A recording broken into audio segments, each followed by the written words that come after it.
لە ڕوانگەکی تری وەکبێ میلەت قسە بکەین ئەوە لایەنی سیاسیەکان و وەسعیان ئەوهای بەو شێوێ خەڵکی کوردستانی ساوا تێدەگا ینی لەو 20 ساڵی ڕابردوو یان زیاتر ئەو دەسەڵاتە تەنها ماڵ و سامانی لێ دزی شتێک نییە نە بەناوی کوردایەتی و مەبادی و لەلای ئەوان ینی دوو پرۆسە پێکەوە ناکرێت تووری دزی دەکەم و کوردایەتیش دەکەم بری تاڵان دەکەم و حەزارەتیش بینە یەکێکیان دەکرێت بری گەندەڵی دەکەم و دەوڵەتی کوردستان قەت نەکرایت یەکلا دەکرێت کردو لە ڕابردووە وا لە پێش چاومان دیارە ئەو هەموو پارە و پول و سامان و ماڵ و ئەو میلەتەش ینی هەرگوناحیشە ینی ئەو دەسەڵاتە یان تەبەقەی گەندەڵ بەد دەخی ینی ویجدانیشی نییە بەرامبەر ئەو میلەتی بری ئەو هەموو خواردیە تۆزەک ڕەحمی پێ بکەم بۆ من ئەو هەموو نەوتە بە پێش چاوی خەڵکدا دەڕا ئەو زستانەی قڕ بەسەری فەقیری هەژار بەرمی لە نەفتێک نەبێت و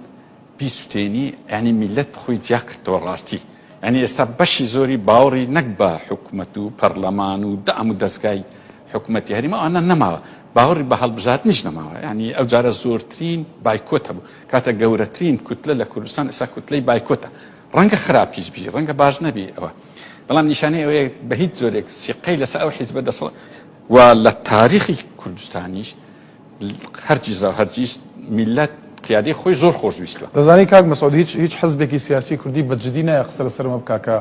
بۆ بەم شێوەیە بایکۆت کرا پرۆسەکە ئەم جارە خەر ئەوە خۆی ڕاستە نەکەر ئەوە لە چ دەپێچنەوە تەبەقەی گەندەڵکار لە ئیش خۆی دەپێستەوە کە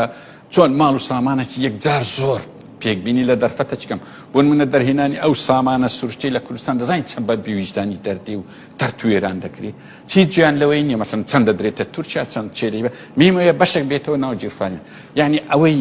تووشی ئەو میلەتەی بووە بەڕەئی من وەک وای دەبینم گەورەترین بەڵا لە تاریخ تووشی میلەتی کوردی ئەو دەسەڵاتی خۆمانە کە ئێستا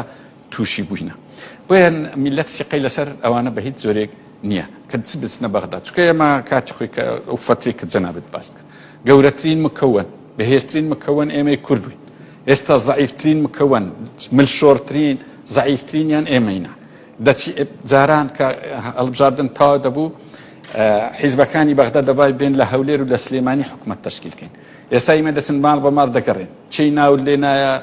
مالی چی ئەکراد المالی چی ئیتیهامات زۆر بوو نازمەوە بەخۆت زانیەمەوانە هەر ناژناسین هەر ئەو برادرانە دەچن لێ ڕجاو تکا دەکەن دوای مەلەفیان دێتەوە دوای شتی ناشیرن دەکەن ئێستا دەچن مار بە مار دەستیان ماز دەکەن لە بۆ ئەوی چۆن پۆستەکی زەعیفیان دەنێ پۆستەکەش لە بۆ چێ یعنی پۆستەکی وا جانە داوای وەزارەتی نەوتیان کرد ئەگەر داوای وەزارەتی دەرەوەیان کردا باید دەمەنگە وەڵڵاهی ئەوە بوعدەکی دووەلی زۆر باشە دە بۆ کوردستان ئەگەر داوای وەزارەتی داراییان بکردا باید دەمانگەوە لە بۆ موچەخۆران وڵاش تشتێک بەڵام داواکردنی وەزارەتی نەوت ئەوە لە بۆ ئەوەیە ئەو هەموو مەلەفە پیس و چەپەرەی کە دروست بووە کە هەندیان لەو ڕۆژانە تووشی محکەمە دەبن و هەندێکیان هەیە لە بۆ ئەوەی بەردەوام بن لەو دزینی ئەو نەوتە لە بۆ ئەوەی یعنی ئاشکرا دیارە ئەو ئیشان بۆیە میلەت نەدریب بۆوانە خۆشە ئەجا ئەوە ئەمە ئەو قسەی من باسی حیزب نییە باسی تەبەقە گەندەڵەکەیە ڕێک ینی تەبەقەی گەندەڵ ناخوای گەورە تەمای پێمایە نەمیلەتیش و من مناقەشەش لەگە کەس ناکەم لەوەی بری وڵاش دیوانێ و کاکە لە هەموو شوێنێکی دنیای گەندەڵی هەیە و کاکەوەی لە کوردستان گەندەڵی نییە منهەجە حکوومەتەکە خۆی تەسریفی ئەعمالی گەندەڵی دەکە بڕۆ سکاڵایەکی بکە لەسەر گەندەڵکە هیچ نییە بڕۆ ئەو نازم ئەو میدیای ئێستاوا دەوێت دیسان ئەو میلەتە بڕوتێنتەوە